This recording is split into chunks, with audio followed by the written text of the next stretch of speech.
অতিথি প্রাক্তন লাল governor mister Shamsuddin Ahmed Siddiqui, আজকে এখানে এই অনুষ্ঠানটির উদ্যোক্তা বিশেষ করে আমাদের লিওস সোহেল আমাকে এখানে অনুষ্ঠানটি দাওয়াত দিয়েছেন, আমি আন্তরিকভাবে তাকে ধন্যবাদ জানাচ্ছি।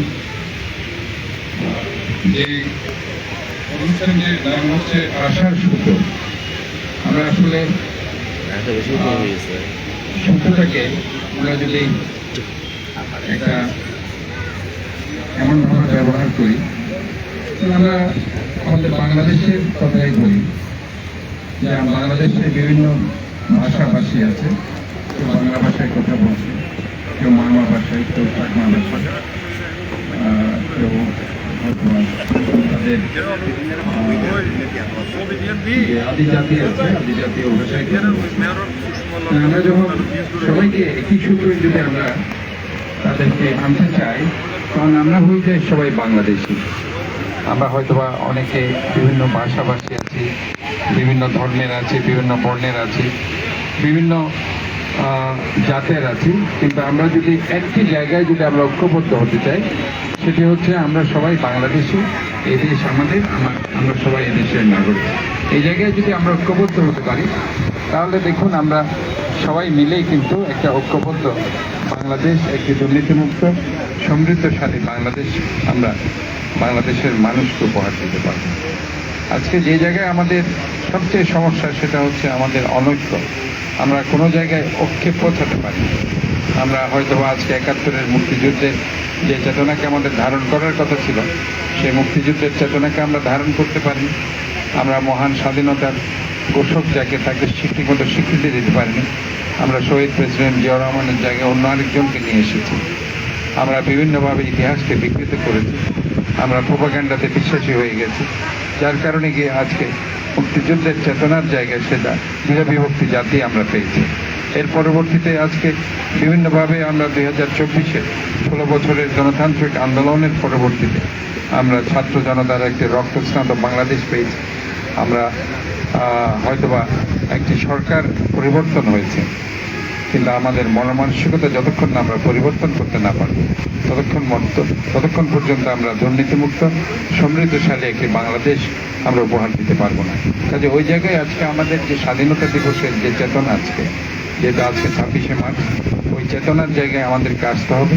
তাহলে পরে আমরা বাংলাদেশকে রক্ষা করতে পারবো। বিভিন্নভাবে আজকে বাংলাদেশের উপর ষড়যন্ত্র হচ্ছে। স্বাধীনতা পাওয়াটাই বড় কথা নয়, স্বাধীনতা রক্ষা করাটাই বড় কথা। আজকে আমরা তাই যেটা বলছি, আমাদের দেশপ্রেমের বড়ই অভাব আছে। আমাদের আজকে তরুণরা যদি এগিয়ে আসতে পারে, তারা যদি এই শিক্ষাটা আমাদেরকে দিতে পারে, তাহলে পরে আমরা যদি প্রকৃতভাবে দেশকে ভালোবাসতে পারি, তাহলে দেশে কোনো অন্যায় থাকবে না, দুর্নীতি থাকবে না, সুদ থাকবে না, ঘুষ থাকবে না। যেটি মাহের রমজানের আমরা শিখছি, আমরা মাহের রমজানের মধ্যে দিয়ে, আমরা এই যে সিয়াম সাধনার মধ্যে দিয়ে আমরা আত্মাকে শুদ্ধি করছি।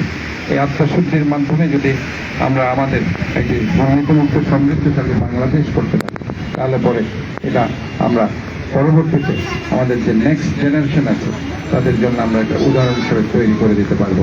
আজকে চট্টগ্রাম সিটি কর্পোরেশনের মেয়র হিসেবে যখন আমি দায়িত্ব নিয়েছি, আমি দেখতে পাচ্ছি অনেক চ্যালেঞ্জ। আমরা গ্রিন সিটির কথা বলছি, আমরা ক্লিন সিটির কথা বলছি, আমরা একটি হেলদি সিটির কথা বলছি, কিন্তু আমাদের মধ্যে দেখতে পাচ্ছি যে অ্যাওয়ারনেসের বড়ই অভাব। আমরা সচেতন নই। আমি সব কিছুই বুঝি, সব কিছুই জানি, আমি শিক্ষিত, কিন্তু আমরা ময়লাটা ফেলার সময় আস্তে করে আমি রাস্তায় ফেলে দিচ্ছি, আমি ডাস্টবিনে ফেলছি না, আমি সেই পলিথিন প্লাস্টিক কলশিটগুলো আমি যত্রতত্র ফেলছি, নালাগুলো ভরে যাচ্ছে। যখন বৃষ্টি আসে সেটা জলাবদ্ধতার কারণ হয়। আচ্ছা, জলাবদ্ধতার কারণের কথা যদি আমরা বলি, আমরাই তো সৃষ্টি করছি, এটা তো উড়ে এসে জুড়ে কেউ করছে না। আমরা নিজেরাই আমাদের প্লাস্টিক ফেলছি, পলিথিন ফেলছি, যেগুলি পানিতে পচনশীল নয়।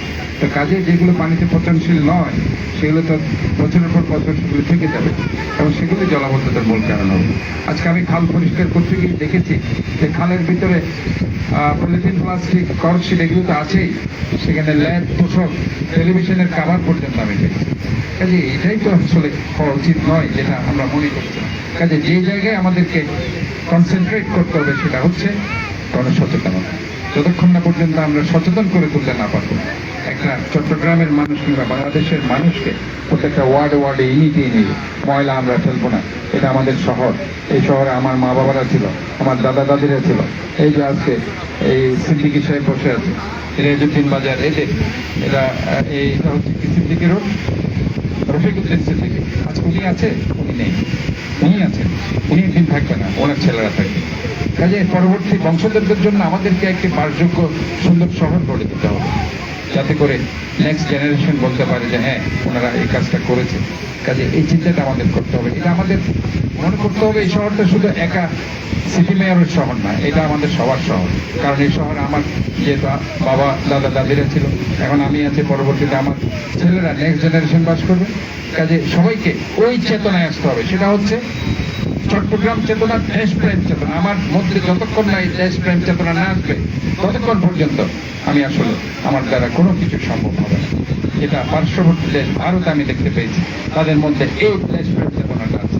আমি আশা করছি এই দেশপ্রেম চেতনায় উদ্বুদ্ধ হয়ে আজকে মহান স্বাধীনতা দিবসে আজকে এই যে আশার সুতো যে কথার মাধ্যমে আজকে লায়ন্স ক্লাব ইন্টারন্যাশনাল যে অনুষ্ঠানটির আয়োজন করছে, তাদের এই যথার্থতা সেখানে তারা খুঁজে পাবে।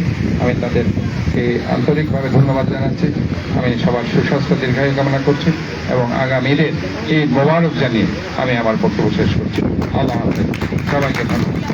এবং আমি আরেকটি কথা বলতে চাই যে আগামী, এটা সোহেল জানার কথা, আগামী শুক্রবার সকাল 11টায় 2.5 বছর থেকে 7 বছরের কিছু বাচ্চাকে আমরা ঈদ উপহার দেব।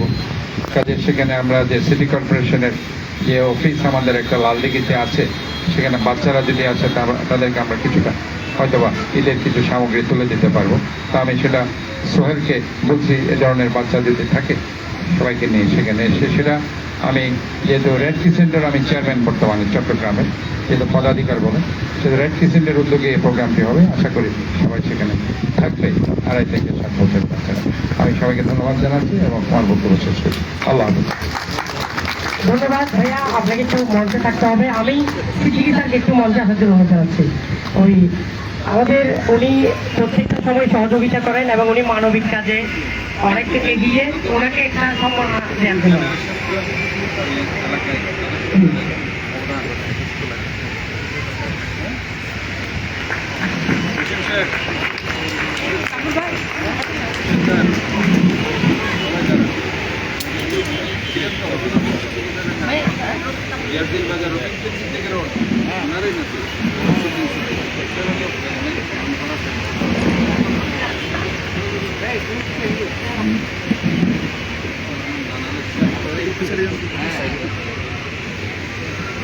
আমি ওই ক্লাবের সবাইকে অনুরোধ করবো স্যারের সাথেও ওই মেয়র সাহেবের ক্রেজটা দেওয়ার জন্য।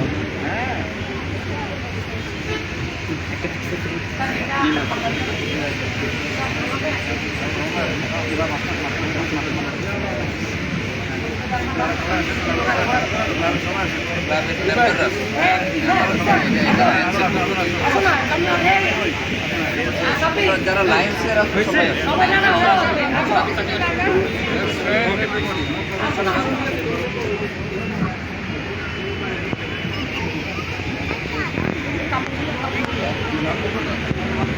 আমি স্বর্ণের স্কুলের থেকে প্রস্তুত থাকার জন্য অনুরোধ জানাচ্ছি।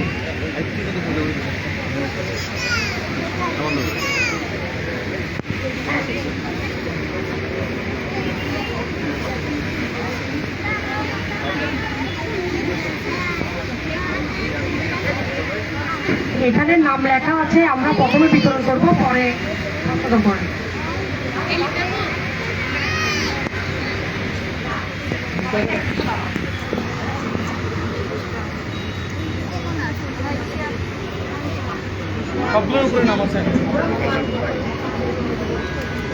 আমাদের আজকের কার্যক্রমে আমরা 5টি স্কুলকে কাপড় দিচ্ছি। তার মধ্যে একটি হচ্ছে আমাদের সিটি কর্পোরেশনের স্টাফ হীরা ভাই যে প্রতিবন্ধী স্কুল চালান, ওটার একটা স্কুলের আপনার বাচ্চাদের। এরপরে হচ্ছে বর্ণের স্কুল অপরাজয় বাংলাদেশ, তারপর হচ্ছে অনিকেত ক্লাব, এরপর হচ্ছে বাটালি রোডের একটি স্কুলকে আমরা মোট 5টি স্কুলকে দিচ্ছি 280টি ব্যাগ, 80 জনকে। এখানে কাপড়ের পাশাপাশি পাশাপাশি আপনার তাদের ঈদের দিন আমরা অনেকেই জানি গরিব বাচ্চারা কিন্তু মানুষের বাসা বাড়িতে যেতে পারেন না, তাদের জন্য আমরা দুধ, সেমাই, চিনি, নুডলস এগুলো ব্যবস্থা করেছি যাতে তারা বাসায় রান্না করে খেতে পারে এবং ঈদের আনন্দে সামিল হতে পারে। আমি তাদেরকে বর্ণের স্কুল থেকে আসার জন্য অনুরোধ জানাচ্ছি। মুনতাহা আছে?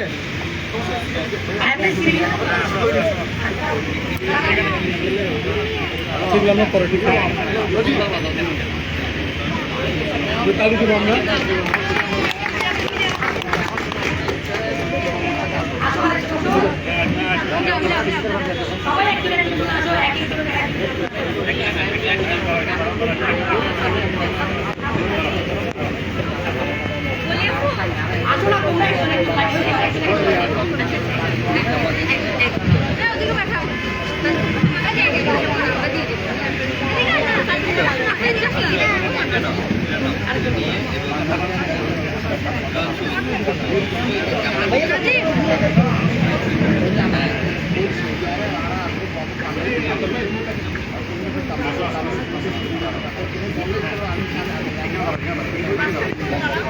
আমাদের লায়ন্স ক্লাবের আন্ডারে একটি স্কুল পরিচালিত হয়, সেই সাথে আমরা প্রতি 2 মাস পর পর 22 নং অ্যানেক্স বাজার ওয়ার্ডে স্বাস্থ্য সেবা কার্যক্রম ফ্রিতে, যেখানে সাউথার্ন মেডিকেলের একটি ইন্টার্নি ডাক্তার আমাদেরকে সহযোগিতা করেন। সেই পাশাপাশি আমরা একটি সেলাই প্রশিক্ষণ কেন্দ্রের কার্যক্রম শুরু করেছি মহিলাদের জন্য। এটা বেসিক্যালি আমরা অ্যানেক্স বাজার ওয়ার্ড কেন্দ্রিক করছি। আমরা চাচ্ছি পুরো অ্যানেক্স বাজার ছাড়াও 41টা ওয়ার্ড এটা ছড়িয়ে দেওয়ার জন্য।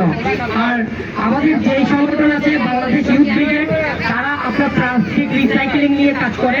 এর পাশাপাশি আপনার যতগুলো সামাজিক সংগঠনের সামাজিক সেবার কার্যক্রম আছে আমরা সেই বাংলাদেশ ইউথ ব্রিগেডের মাধ্যমে করে থাকি।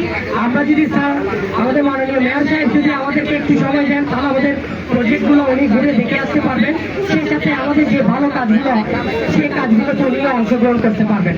আমরা জানি আমাদের জনতা সেবক সাদাত ভাই অনেক আন্তরিক লোক এবং ওনার কাছে সহজেই আপনার পৌঁছানো যায়। সেই ক্ষেত্রে এই কাজগুলো যদি আপনি সরাসরি প্রদর্শন করেন, তাহলে আমার মনে হয় আমাদের যে অর্গানাইজেশনগুলো কাজ করে সেই সম্পর্কে আপনি আরো বেশি ধারণা রাখতে পারবেন। আমি আজকের এই প্রোগ্রামে আসার জন্য ওনাকে ধন্যবাদ জানাই। যদি ওনার আসার সময় ছিল 5টায়, আমরা আরো 2টা স্কুল অন দ্য ওয়েতে।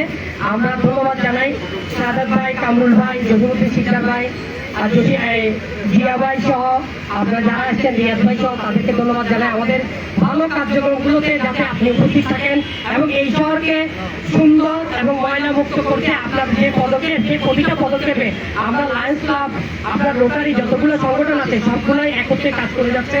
শুধু আপনি যদি আমাদেরকে একটি সময় দেন, তাহলে বাংলাদেশের চট্টগ্রামে যতগুলো আন্তর্জাতিক পরিমণ্ডলে সেবা সংগঠন আছে তাদের সাথে যদি আপনি 1 ঘন্টা অবহিত করেন, তাদেরকে যদি আপনি একটু নির্দেশ দিতে দেন, তাহলে আপনার অনেক কাজ এগিয়ে যাবে। আমরা জানি এইসব সোশ্যাল অর্গানাইজেশনের মাধ্যমে প্রচুর সামাজিক সেবা হয়, সমাজের কর্মকাণ্ড হয় এবং সমাজের উত্তরোত্তর সাফল্য কিন্তু এইসব সংগঠনের মাধ্যমে হয়ে থাকে।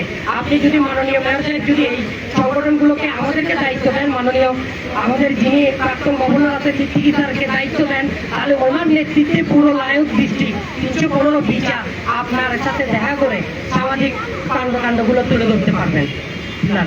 তো ধন্যবাদ সবাইকে, আসসালামু আলাইকুম।